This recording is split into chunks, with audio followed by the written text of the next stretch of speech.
രാവിലെ തന്നെ പുട്ടും ചിക്കനൊക്കെ കഴിച്ച് ചേമ്പൊക്കെ വിട്ടിരിക്കുമ്പോഴാണ് അനിയനൊരു പൂതി. ഓൻ വലിയ ചെക്കനായി, ഇനിയിപ്പോ അച്ഛന്റെ അമ്മയുടെ കൂടെ കിടക്കാൻ പറ്റില്ല തന്നെയാണ് ആഗ്രഹമല്ല. എന്നാ പിന്നെ അവനെ ഹാളിലേക്ക് ഷിഫ്റ്റ് ചെയ്യാന്ന് വിചാരിച്ചു. അങ്ങനെയുള്ള കണ്ടവച്ചാണ്ടി എല്ലാം ഓരോന്നോരോന്നായിട്ട് പിറക്കി മാറ്റിക്കൊണ്ടിരിക്കുകയാണ്. ഒക്കപ്പാടെ കൊണ്ട് ലിവിംഗ് റൂമിലേക്ക് തട്ടി. ഇത്രയും നാള് അച്ഛന്റെ അമ്മയുടെ കൂടെ ബെഡ്റൂമിൽ ഒരു സെപ്പറേറ്റ് ആയിട്ടില്ലായിരുന്നു അവൻ കിടന്നോണ്ടിരുന്നത്. ഇപ്പൊ ചെക്കൻ വലുതായെന്നാണ് പറയുന്നത്. തന്നെ ഒറ്റയ്ക്ക് കിടക്കാനൊക്കെ തീരുമാനിച്ചു. അപ്പോഴാണ് ഡൈനിങ് ഹാളിലെ ഫാനിന്റെ കണക്ഷൻ കൊടുക്കാനായിട്ട് അച്ഛന്റെ കൂട്ടുകാരനായിട്ടുള്ള മരുമാവും. ഫാനാണെങ്കിൽ അടിച്ചു പോയിട്ടിരിക്കുകയായിരുന്നു. ഇത്ര നാളും അതിനെ കൊണ്ട് വലിയ പ്രയോജനമൊന്നും ഇല്ലാത്തതുകൊണ്ട് ശരിയാക്കി എടുത്തു. അനിയനാണെങ്കിൽ ഡൈനിങ് ഹാളിലേക്ക് ഷിഫ്റ്റ് ചെയ്യുന്നതുകൊണ്ട് മാത്രമാണ് ശരിയായി. എന്റെ വീടെന്ന് വെച്ചാൽ 52 വർഷം പഴക്കമുള്ള തറവാട്. നീയൊക്കെ കണ്ടില്ല, ഒരുമാതിരി ജാമ്പാവന്റെ കാലത്തെ പോലെ ഭയങ്കര ഗേജ് ആണ്. ലക്ഷം കൊടുത്തിട്ട് ടെസ്റ്റ് ചെയ്ത് നോക്കിയപ്പോഴേ മനുവാവനാണെങ്കിൽ എന്തോ വശപ്പച്ചൊക്കെ തോന്നിയിട്ടിലേക്ക് പോയേക്കുന്ന ഏതോ വയറാണെങ്കിൽ കത്തിക്കരിഞ്ഞൊക്കെ ഇരിക്കും. ഞാൻ പറഞ്ഞില്ല 25 വർഷത്തോളം പഴക്കമുള്ള വയറിങ്. എന്നിട്ടൊന്ന് കറക്കിവിടാൻ പറഞ്ഞു. എന്റെ വീടെന്ന് വെച്ചാൽ ഈ കണ്ടങ്കളിയിലെ ക്ലബ് ഹൗസ് ആയതുകൊണ്ട് സ്റ്റംപ്, ബോള്, ക്രിക്കറ്റ് ബോള് എല്ലാം ഇവിടെ. ആ കാര്യത്തിൽ ഒരു തീരുമാനമുള്ള വയർ കത്തിക്കരിഞ്ഞിരിക്കുന്നതുകൊണ്ട് ഞാൻ പോയി ഒരു വയറൊക്കെ മേടിച്ചു. കൂട്ടത്തിൽ 2 ഫ്രൂട്ട്സ് സലാഡ് മേടിച്ചു എനിക്ക്. അവനെയാണ് അപ്പോഴാണ് അപ്പുറത്തൊന്ന് ഉണ്ണി വിളിച്ചിട്ട് പറയുന്നത് പണയം വെക്കാനായിട്ടൊന്നും ഇല്ല. അവനെ കൊണ്ട് പോയിട്ട് തിരിച്ചു വന്നപ്പോഴും നമ്മുടെ ഫാനാണെങ്കിൽ നല്ല അടിപൊളിയായിട്ട് കറങ്ങാനൊക്കെ തുടങ്ങി. ചൂടൊക്കെ കണ്ടില്ലേ, സാധനം തടിയുടെയൊക്കെയാണ്. ഹാളിൽ ഓൾറെഡി ഉണ്ടായിരുന്ന അമ്മൂമ്മയുടെ കട്ടില്ല. അതിനിടെ ഇതേ ഇങ്ങനെ കുറെ സാധനങ്ങളൊക്കെ എന്റെ കാട്ടിലും അമ്മൂമ്മയുടെ കാട്ടിലും അങ്ങോട്ടും ഇങ്ങോട്ടും സ്വാപ്പ് ചെയ്യണം. തടി അങ്ങോട്ട് മാറ്റിട്ടാണ് അച്ഛൻ പറഞ്ഞിട്ടാണ് ഈ ടാർപ്പ് പോലത്തെ ഷീറ്റ് ഒക്കെ കുറച്ച് മേടിച്ചിട്ട്. വേറെ ഒന്നിനും വേണ്ടിട്ട് അതിൽ ടൈലായിരുന്നോണ്ട് ആ തടിയൊക്കെ അവിടെ കിടന്നാലും കുഴപ്പമില്ല എന്ന് ചെതലിന്റെ പ്രശ്നം. പക്ഷെ അതൊക്കെ കൂടെ ബെഡ്റൂമിലേക്ക് ഷിഫ്റ്റ് ചെയ്യുമ്പോൾ ബെഡ്റൂമിൽ ടൈൽ ഇട്ടിട്ട് ചെതലിന്റെ പ്രശ്നം ഉണ്ടാകാതിരിക്കാൻ വേണ്ടിയിട്ടാണ് ഇത്.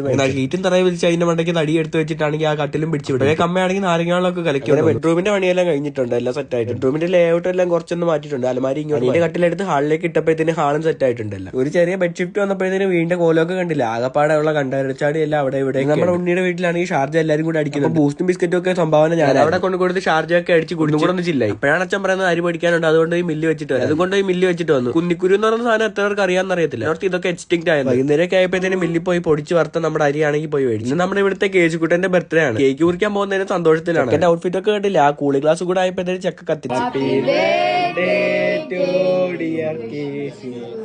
അവിടുന്ന് പള്ളം നിറച്ച് കേക്കൊക്കെ കഴിച്ചിട്ടാണെങ്കിൽ വിദ്യാഞ്ജന്റെ വീട്ടിൽ ചെന്നപ്പോ ഇങ്ങനെ ഒരു സാധനം അവിടെ ഇരിക്കുന്നത്. അവന്റെ മാമന്റെ മോൾ ഇഷാനിയുടെ ആണെങ്കിൽ എന്തോ കളിപ്പാട്ടാണെന്ന് ഞാൻ വിചാരിച്ചു. പക്ഷെ തുറന്നു നോക്കിയപ്പോഴാണ് ഇതൊരു കട്ടറാന്ന് മനസ്സിലായത്. ഇതിനാണ് പറയുന്നത് യൂണിവേഴ്സൽ കട്ടർ. അകത്തൊക്കെപ്പാടുള്ള പെൻസിൽ ഇത് വെച്ചിട്ട് കെട്ടും. വസ്ത്രത്തിന്റെ ഒരു വളർച്ചയെ ഈ സാധനം എന്താന്ന് കണ്ടുപിടിച്ച് നമ്മളാണെങ്കിൽ അൺബോക്സ് ചെയ്ത് മനസ്സിലാക്കുമ്പോൾ തന്നെ എഞ്ചിനീയറിംഗിന്റെ -10ാമത്തെ ലെവൽ നമ്മൾ കംപ്ലീറ്റ് ആക്കിയിട്ടുണ്ട്. കണ്ട ഒരുമാതിരി റൈസ് കുക്കറിന്റെ മിനിയേച്ചർ പോലൊക്കെ ഇത് കട്ടറാന്ന് അതിന്റെ മണ്ടൊക്കെ എഴുതി വെച്ചാലല്ലേ പിള്ളേർക്ക് മനസ്സിലാവും. നമ്മുടെ ടീംസ് എല്ലാം കൂടെ ഒത്തുകൂടിയിട്ട് എനിക്ക് മനസ്സിലാകത്തത് ഇവനെ ഈ ചെരുപ്പില്ലാണ്ട് എങ്ങോട്ടാ പോകുന്നത്. എന്നാൽ ആ വണ്ടിയിലാണെങ്കിൽ 3 പേര് ഞാനിവിടെ. ലോജിക്ക് മനസ്സിലാകണമെങ്കിൽ നിങ്ങൾ ഡോക്ടർ ന്റെ അമ്മായപ്പനായിട്ട് ജനിക്കും. ഓക്കെ ബൈ, ബാക്കി നാളെ.